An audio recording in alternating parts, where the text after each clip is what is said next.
Hi friends, కళలోకం ఛానల్కి మీకు స్వాగతం. మీరు మీ కళలో దుర్గామాత కనిపిస్తే స్వప్నశాస్త్రంలో ఏం రాసిందో మనం ఇప్పుడు తెలుసుకుందాం. వీడియోను స్కిప్ చేయకుండా లాస్ట్ వరకు చూడండి.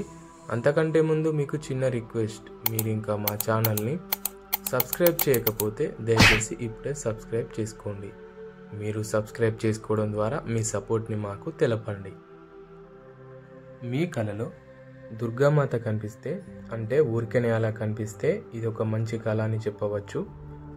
మీరు శత్రువులపై విజయం సాధిస్తారు. అలాగే మీరు చేసే ఉద్యోగాల్లో కానీ వ్యాపారాల్లో కానీ ఉన్నత స్థాయికి చేరుతారు.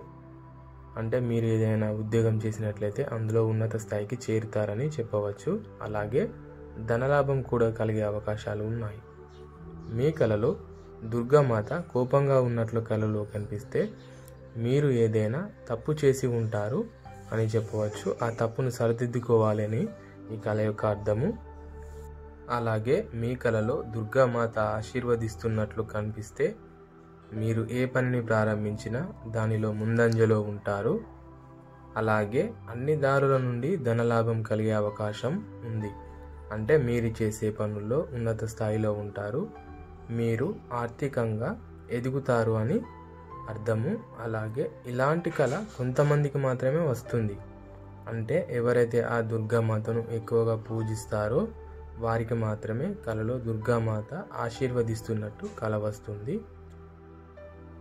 వారికి ఎదురు లేదు, ఇలాంటి కళ వచ్చిన వారికి ఎదురు లేదు అని చెప్పవచ్చు. మీ కళలో దుర్గాదేవి పూజిస్తున్నట్లు కళ వస్తే, అంటే మీరు దుర్గాదేవిని పూజిస్తున్నట్టు కళ వస్తే మీ కుటుంబంతో సుఖ సంతోషాలతో ఉంటారు. అలాగే మీరు చేసే పనుల్లో ఎలాంటి ఆటంకాలు రాకుండా సజావుగా సాగుతాయని చెప్పవచ్చు. ఇలాంటి మరిన్ని కళల సమాచారాల కోసం మా ఛానల్ని ఇప్పుడే సబ్స్క్రైబ్ చేసుకొని మీ కళ యొక్క అర్థాలను తెలుసుకోండి. మళ్ళీ వీడియోలో కలుద్దాం.